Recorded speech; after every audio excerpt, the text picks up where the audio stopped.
اهلا بيكم متابعي كوره بوكس، فيديو جديد لقاء يتجدد بحضراتكم. النهارده عندنا معلومه خاصه بمروان عطيه، لاعب وسط النادي الاهلي ومنتخب مصر. التفاصيل عندنا بتاكد ان مروان عطيه مطالب ان هو يعمل عمليه في اقرب وقت، عمليه الفتاء في اقرب وقت ممكن. الموضوع ده كان المفروض واخد ان هو يعمل قرار العمليه من شهرين تقريبا، لكن تاجل بسبب ضغط المباريات وحساسيه الوقت والكلام ده يعني. فحاليا هو محتاج ان هو يعمل عملية، وفي اتفاق ما بين الاهلي واللعيب ان هو يعمل عملية في اقرب وقت ممكن هيكون فيها الدنيا تستحمل ان مروان عطية يغيب عن الاهلي في الفترة ديت. لكن الصدمة بقى لمنتخب مصر لحسام حسن، اللي طبعا بيعتبر مروان عطية هو اهم لاعب وسط رقم 6 عنده، يعني وهو صرح بكده قبل كده، فبالتالي الموضوع واضح.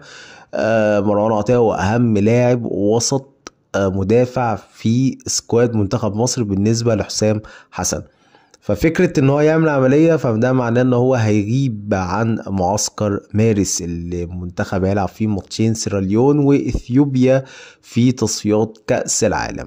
هل حسام حسن هيوافق على غياب مروان عطية وان هو يعمل عملية في الفترة دي، علما ان الاهلي عايز اللعيب يعمل عملية في الفترة دي، عايز اللعيب يعمل عملية في من بداية شهر 3، هيغيب عن الماتش اللي هيكون يعني الاهلي يلعب في الفترة دي ماتش او اتنين، هيغيب عليه عنهم مفيش مشكلة، لكن يرجع بعد التوقف الدولي يكون سليم ويشارك مع الأهلي بقى في دوري أبطال أفريقيا وماتشين الهلال والماتشات القوية دي. لكن المنتخب عنده تجمع، ومروان عطية لعيب أساسي في تشكيلة حسام حسن.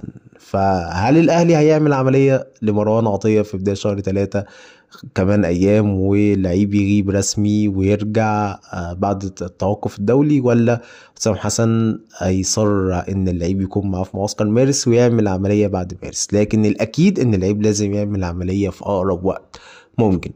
انتهى الفيديو بتاع النهاردة، متنسوش الاشتراك في القناة، وصباحكم ومساءكم زي الفل.